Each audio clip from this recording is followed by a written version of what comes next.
Welcome friends, Saini vlogs के अंदर आपका फिर से स्वागत है। जैसा कि आप जानते हैं, सैनी व्लॉग्स के अंदर हम आपको अलग अलग मंदिर और अलग अलग फेमस प्लेसेस घुमाते हैं जो टूर एंड ट्रैवल के लिए आपके लिए गाइडेंस का काम करते हैं। तो आज हमारी गाड़ी निकल चुकी है दिल्ली से 250 किलोमीटर दूर स्थित एक जाने माने मंदिर और एक प्राचीन मंदिर जिसकी बहुत ज़्यादा मान्यता है। जी हाँ, आप विजुअल से समझ ही गए होंगे, हम जाने वाले हैं खाटू नरेश के दरबार पे, जिन्हें कहा जाता है हारे का सहारा बाबा श्याम हमारा।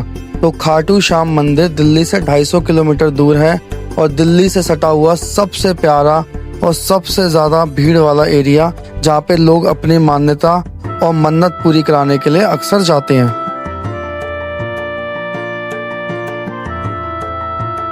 खाटू श्याम को हम हारे का सहारा मानते हैं। अक्सर दुखों की बाढ़ जब किसी इंसान पे आ जाती है तो वो खाटू का दरबार की तरफ रुख करता है। पेड़ा, चूरमा और गुलाब ये खाटू श्याम के मेन प्रसाद के रूप में माना जाता है। खाटू श्याम के दरबार पे इत्र भी चढ़ता है और बाकी खाटू श्याम के दरबार की जो कहानी है मैं आपको विस्तृत में बताता हूँ।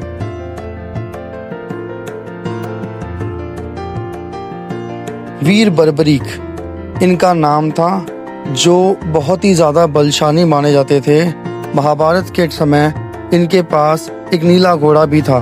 तो जब वीर बर्बरीक महाभारत की युद्ध के अंदर आ रहे थे तो वो अपनी माँ के आशीर्वाद से और अपने पास 3 बाण लेके आते हैं। जब 3 बाण इनके पास होते हैं वो अत्यंत शक्तिशाली होते हैं। एक 3 बाणों के कारण ही ये पूरे युद्ध के परिणाम को पलट सकते थे। तभी श्री कृष्ण ने कहा कि अगर इन्होंने युद्ध में पार्टिसिपेट किया तो ये हारे के सहारे हैं, ये उस पक्ष में झुक जाएंगे जो पक्ष हारेगा। ऐसे कभी भी इस युद्ध का परिणाम नहीं निकल पाएगा। इस कारण से खाटू श्याम जी से कृष्ण ने उनका सर मांग लिया और वो पूरे युद्ध को एक खाटू श्याम के इस पहाड़ी पे बैठ के उन्होंने देखा। उनका सर यहाँ पे विराजित है और इस मंदिर को खाटू श्याम इसलिए कहा जाता है क्योंकि बर्बरीक जी का ये मंदिर खाटू के जो नरेश थे उन्होंने बनवाया था, इसलिए से खाटू श्याम का मंदिर कहा जाता है।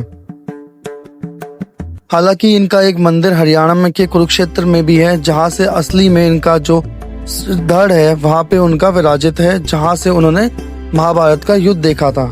श्याम कुंड 30 फीट गहरा यहाँ पे विराजित है, जिसके पानी को लोग अत्यंत ही प्रभावशाली मानते हैं और अक्सर अपनी छोटी बोतलों में भर के लेके जाते हैं। करीब 1 किलोमीटर लंबी लाइन के बाद आपको इनके दर्शन मिलेंगे। दिल्ली से अगर आप जाते हैं तो आपको जाने के 2 से 3 तरीके हैं। मेनली ट्रेन या बस के थ्रू आप दिल्ली से जा सकते हैं। अगर ट्रेन के थ्रू जाएंगे तो नियर बाय स्टेशन आपका रिंगस पड़ेगा और बस के थ्रू तो आप सीधा सीकर पहुंच सकते हैं या रिंगस भी पहुंच सकते हैं, या फिर स्पेशल बस तीरथ की चलती हैं जो आपको ले जाके दिल्ली से खाटू श्याम के दरबार पे पहुंचा देंगी।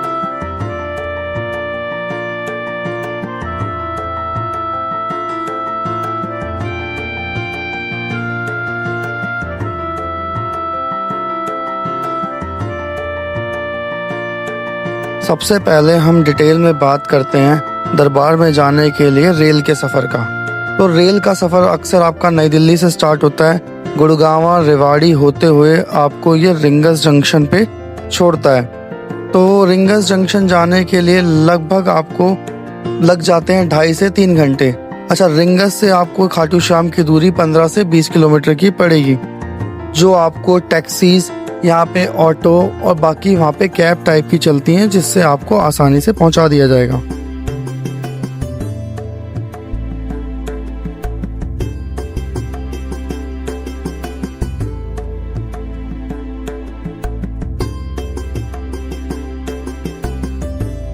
दिल्ली के अलग अलग स्टेशन से अक्सर पुरानी दिल्ली या दिल्ली कैंट से खाटू श्याम, रिंगस, जयपुर या सीकर के लिए ट्रेनें चलती हैं। आप तीनों जगह से जाकर ट्रेनों के थ्रू पहुंच सकते हैं, लेकिन जो मेन ट्रेनें हैं मैं उसकी डिटेल्स आपको कुछ देता हूं।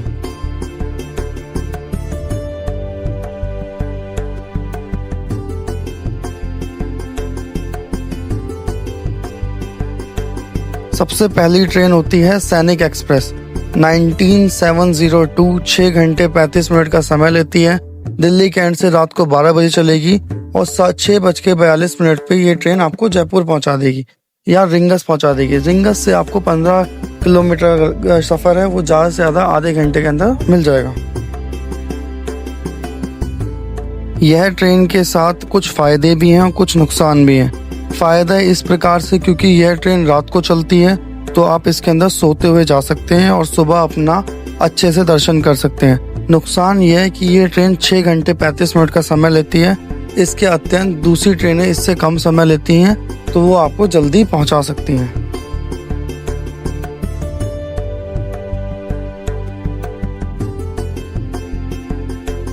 अब करते हैं टिकट और फेयर के प्राइस। स्लीपर क्लास आपको 225 रुपये का पड़ेगा, थर्ड एसी 605 रुपये का, सेकंड एसी 855 और फर्स्ट एसी 1415 रुपये का। यही ट्रेन आपको रिटर्न में भी मिल सकती है। रिटर्न में चलने का इसका नंबर है 19701, जयपुर टू दिल्ली। 7 घंटे 20 मिनट का समय लेगी और रिंगस जंक्शन पे ये 21:55 पे आपको मिल जाएगी। सुबह 5:15 पे आपको ये वापस दिल्ली पहुंचा देगी। इस हिसाब से ये ट्रेन आपको एक रात के अंदर आपको ले जाएगी। आप पूरा दिन वहाँ पे समय बिता सकते हैं और रात को ही आप बैठ के सुबह अपने गंतव्य स्थान दिल्ली पे वापस पहुँच सकते हैं। दिल्ली टू खाटू श्याम बाय बस। खाटू श्याम आप बस से भी जा सकते हैं। बहुत सारी ट्रैवल एजेंसीज आपको बस से खाटू श्याम का सफ़र करा सकती हैं और बहुत सारी गवर्नमेंट बसेस भी चलती हैं खाटू श्याम के लिए स्पेशली। दिल्ली से खाटू श्याम का बस का सफ़र लगभग आपको 210 से लेकर 220 किलोमीटर के बीच में पड़ता है, अलग अलग पॉइंट से। लगभग समय आपको लगता है 4 से 6 घंटे के बीच का। और जो एजेंसीज हैं उनकी टिकट्स अलग अलग होती हैं। आप देख सकते हैं AC sir, non AC, sleeper, non sleeper के हिसाब से टिकट्स डिवाइडेड होती हैं। और लगभग आपको ये सफ़र कॉस्टिंग भी अच्छी देगा स्लीपर के हिसाब से और आपको कंफर्टेबली पहुंचा भी देगा। सर्विसेज 24/7 मिल जाएंगी आपको खाटू श्याम के लिए, क्योंकि बहुत सारी ट्रैवल एजेंसीज यहाँ पे वर्किंग पोजीशंस पे हैं। खाटू श्याम पहुँचने के बाद आपको अफोर्डेबल होटल्स, धर्मशाला जैसी चीज़ें मिल जाएंगी। रूम का किराया अगर होटल का देखें तो आपको 1500 से स्टार्ट होकर 10,000 तक का भी मिल सकता है, depend on the place where you live. बाकी अगर आपको मेरी इस खाटू श्याम की ट्रिप पे मज़ा आया हो तो मेरे को बताना। नियर बाय प्लेसेस आप Salasar Balaji, Jeen Mata temple etcetera, Harshnath temple भी विजिट कर सकते हैं। मोर इन्फॉर्मेशन के लिए मेरे चैनल को सब्सक्राइब करो। ऐसी छोटी छोटी ट्रिप्स के लिए मुझे फॉलो करते रहें।